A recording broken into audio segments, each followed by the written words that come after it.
Hello and welcome to News Plus on Viewer Television. My name is Patient City. President Bola Tinubu has sacked the Executive Vice Chairman, Chief Executive Officer of the Federal Competition and Consumer Protection Commission, Mr. Babatunde Irukera. Also relieved of his appointment is the Director General CEO Bureau of the Public Enterprises, Mr. Alexander Oyola Oko. A statement issued by the Ajuri Ingilale Special Advisor to the President Media and Publicity announcing the action, however, did not give specific reasons why the president dismissed them. But it is said it is conformity with the plans to restructure and reposition critical agencies of the federal government towards protecting the rights of Nigerian consumers and providing a strong basis for enhanced contributions to the nation's economy by the growth-enabling institutions. The statement added that the two dismissed chief executives have been directed to hand over to the next most senior officer in their respective agencies, pending the appointment of the new chief executive officers. It's informed that their removal from office takes immediate effect. The National Youth Service Corps has said that the corps member Mahmudu Obaje, a KT23B/153, who was serving in Katsina and died on January 4th, was not killed by bandits. The NYC's Director for Press and Public Relations, Mr. Eddie Megwa, gave the clarification in a statement in Abuja. He was reacting to reports that Obaje was killed by bandits on his way from Kaduna to Katsina for the monthly biometric clearance. According to Megwa, Obaje, who was serving at Government Girls College, Katsina, was on transit from Kaduna to Katsina on the said day and was involved in a road accident at Gayaza in Kankia local government area of Katsina State. Alongside other passengers, unfortunately, two of the passengers, including the crew members, lost their lives in the accident. While the NYC family nationwide has been thrown into mourning from these tragic events, management has also commiserated with the family of the deceased crew member over the loss of the gallant patriot who died while in active service of his fatherland. And also, some consumers have commended Babatunde Irukera as executive, a vice chairman of the Federal Competition and Consumer Protection Commission for his impactful leadership. Some consumers who reacted to his sack said the country's consumer and markets will miss his dogged contributions. Mr. Irukera, in a reaction to his sack, said on his X grateful for the opportunity to have served the incredible, vibrant, and loyal Nigerian citizens consumers.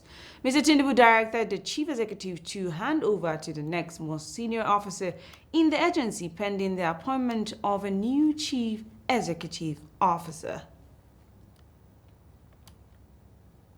And on fraud, Betta Edu, the youngest minister in President Bola Tinubu's cabinet, has been suspended less than 5 months after she was assigned to head the Ministry of Humanitarian Affairs and Poverty Alleviation. She faces the Economic and Financial Crimes Commission (EFCC) for questioning. Ajuri Ingilale, special advisor to the President on Media and Publicity, announced her suspension in a statement. The statement also reveals that the President has ordered the Economic and Financial Crimes Commission (EFCC) to thoroughly investigate all aspects of the financial transaction involving the Ministry of Humanitarian Affairs and Poverty Alleviation, as well as one or more agencies.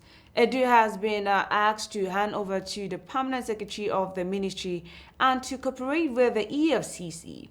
The president has also created a panel headed by Wale Edun, a coordinating minister of the Economic and Minister of Finance, to conduct a comprehensive diagnostic on the financial architecture and framework of the social investment programs to reform the relevant institutions and program conclusively.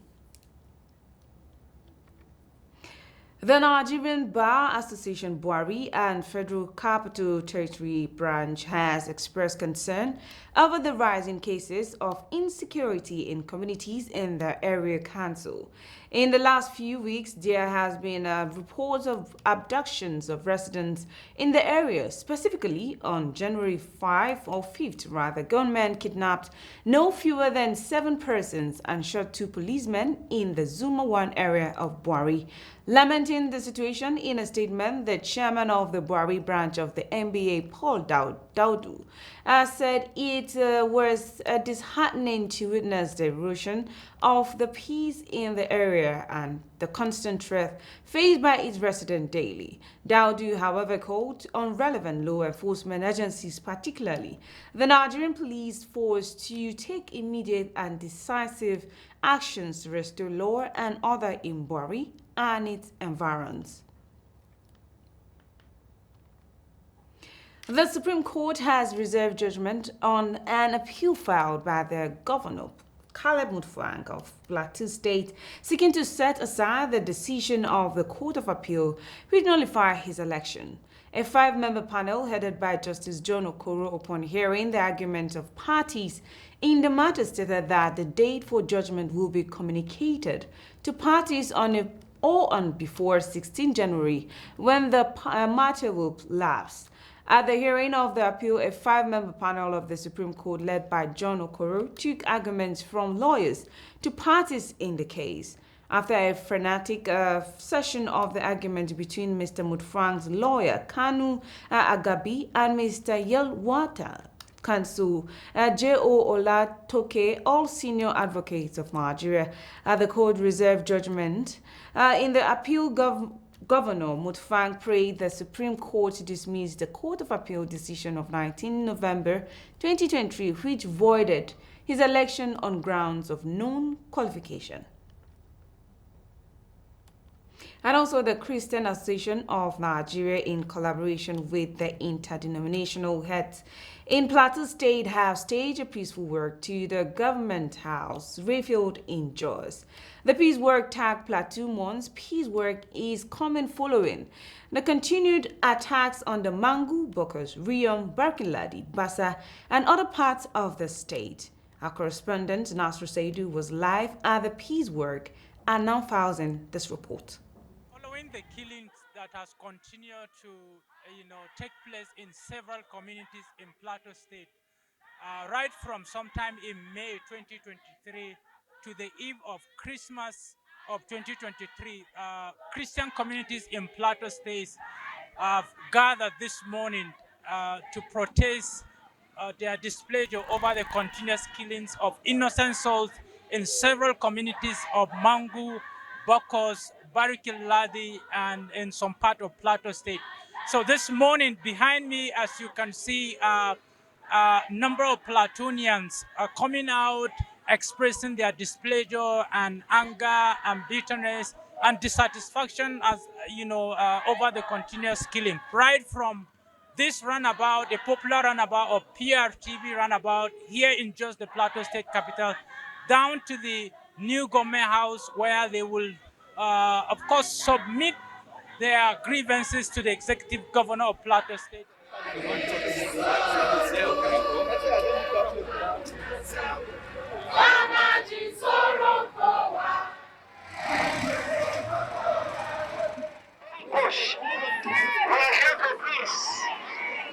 So it's not very common to see like this number of gathering, especially here in Plateau State, people coming out in their blacks, walking peacefully, trying to pass a very strong message to the world over what they describe continuous killing of innocent lives in Plateau State. And it is hoped that for the first time, and especially that is the beginning of the year 2024, that as this message is being passed to the governor, as this message is being passed to the federal government, as this message is being passed to the world, that the continuous killing will be completely stopped in Plateau State.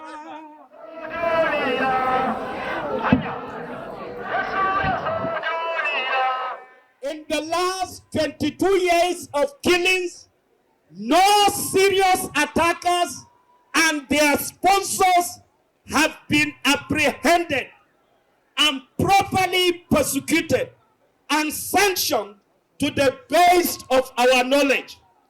Therefore, over the years, the attackers and their sponsors have become more emboldened to continue in their satanic schemes while Christians are left in pain and sorrow.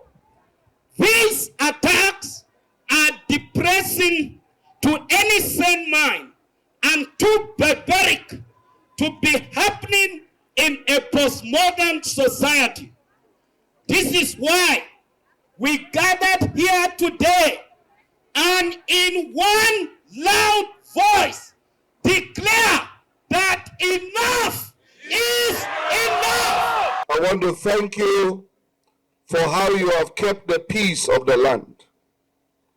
In the face of provocation, you have not allowed yourself to lose your humanity. I want to say thank you. By the grace of God, I have received your petition and I'll be forwarding it to Mr. President, President Ahmed Bola Tinubu, who has shown that he has come as a deliverer. He has assured me on a number of occasions that he wants to bring an end to this cycle of violence. And I believe it because I have seen him give marching orders to the heads of the security agencies. We have seen some attempts by the security agencies to do the needful. We have also seen some lapses, which we are also discussing with them. I have told you before that I didn't come as a governor to preside over burial ceremonies. So by the grace of God, we will move from the book of Lamentations to the book of Acts. We will not sit back and watch our people slaughtered. By the grace of God, we will do all that it takes to ensure that this carnage is stopped. It is hoped that by this turnout of thousands of Christians on the plateau and the message that have been presented to the executive governor of Plateau State and to the president of Nigeria and of course to the world, that the killing of innocent people on the plateau will come to an end. Nasru Saidu, Viewer TV News, Jos. We're going on a break, and when we come back, we have more news on News Plus. Do stay with us.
Welcome back from the break. If you're just joining us, this is News Plus on Viewer Television. Now, the Federal Capital Territory High Court sitting in Maitama, Abuja, has declared the prolonged detention of former governor of the Central Bank of Nigeria, Cyprian Godwin Emefiele, without trial as a violation of his fundamental rights. It consequently slammed a 100 million fine against the federal government and the Economic and Financial Crimes Commission (EFCC). Listed as defendants in the suit were the federal government Attorney General of the Federation AGF, EFCC, and its chairman. The court, in its judgment, restrained government and its agents from rearresting or detaining Emefiele without an order of court. The EFCC, however, expressed dissatisfaction with the judgment, stating that the decision failed to take cognizance of the fact that the former CBN boss was held without a valid order of court. Consequently, the commission was approached the Court of Appeal to set it aside. In the ruling delivered in a fundamental human rights suit filed by the ex-governor following his prolonged detention in the custody of the Department of State Services, the court reaffirmed that Emefiele must be rearrested without order of court. The All Progressive Congress (APC) has dragged former governor of Osun State Rauf Aregbesola to a federal high court in Osogbo for allegedly causing faction in the party.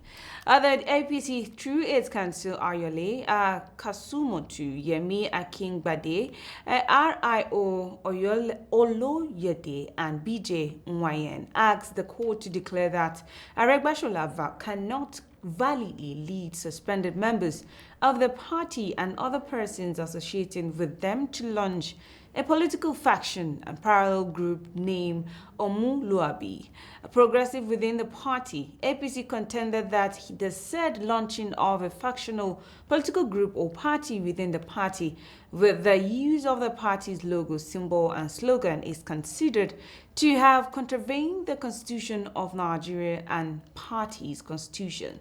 The party also asked the court to restrain Aregbesola and his supporters from the further forming any factional group or any parallel association within the party.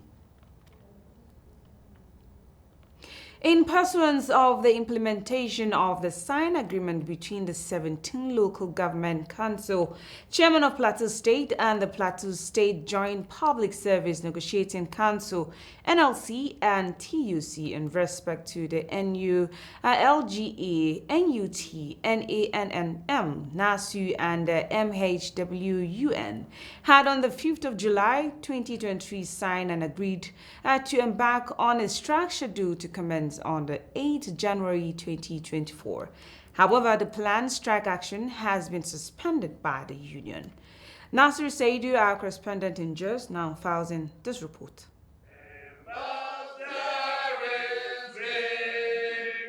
Following a meeting that was held between the two parties, the 17 local government council chairmen and the labor representatives, a resolution was reached in order to suspend the planned strike. That 1 month salary arrears be paid along with January 2024 salary for local government councils. That during the personnel audit, staff due for promotion and have received their promotion letters would be captured on their current promotion status and have their arrears paid to deserving workers after the audit exercise promotion to be implemented by January 2024 salary.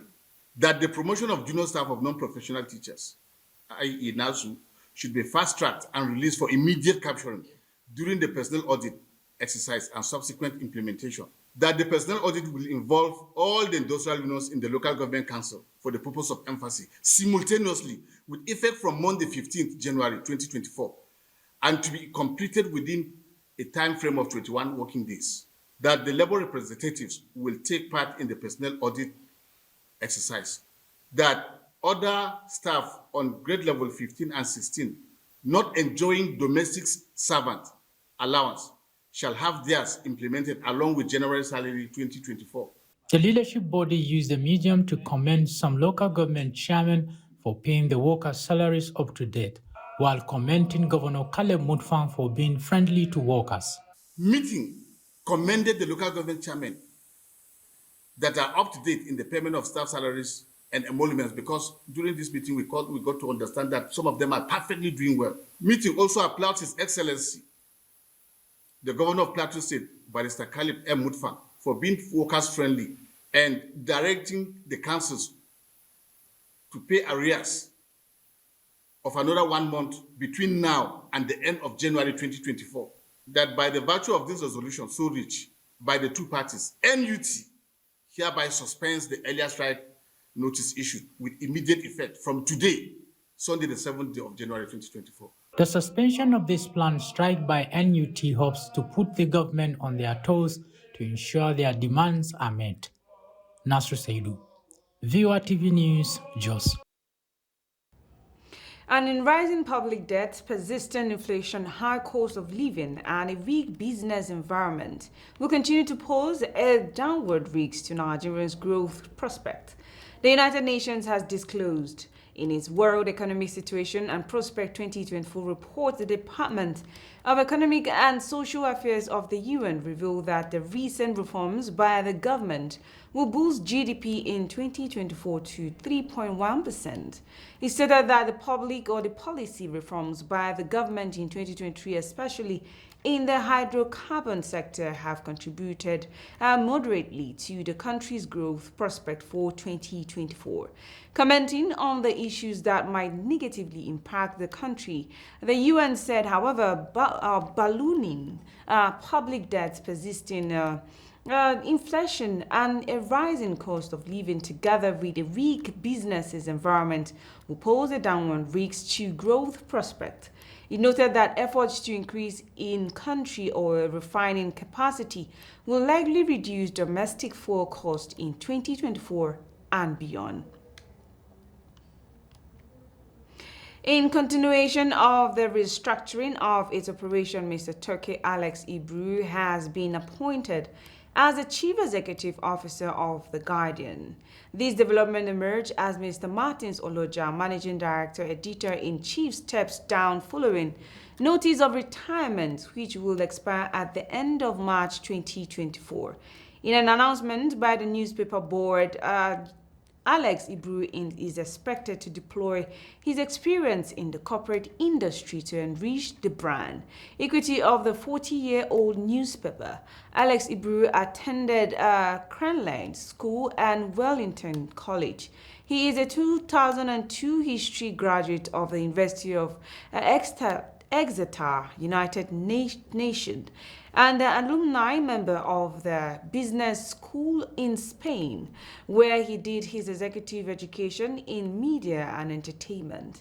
He has had over 15 years of commercial experience in publishing and 7 years in hospitality management.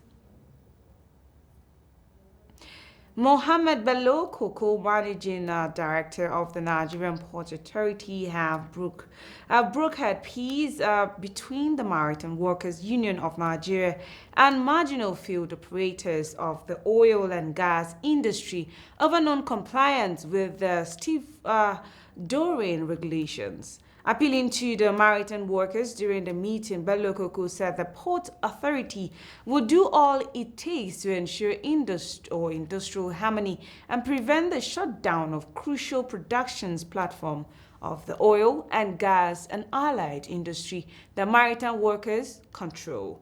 The NPA boss said the national economy cannot afford any shutdown at this time. The meeting, which was in a move to stop the impending shutdown of the national economy, culminated in the signing of a communique addressing the workers' grievances and subsequent suspension of planned strike action. Also, Charles Onosike, the Director General of the Nigeria Meteorological Agency, NIMET, says the focus of the new management is to strengthen the operations of the agency and reposition it for improved service delivery.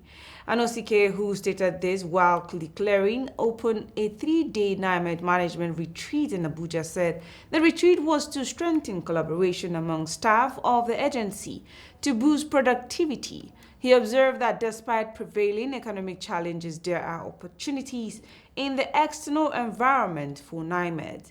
The DG noted that although NIMED's services were directly related to weather and climate, however, forces that drive environmental changes have shown that NIMED's activities impact all aspects of the Nigerian economy.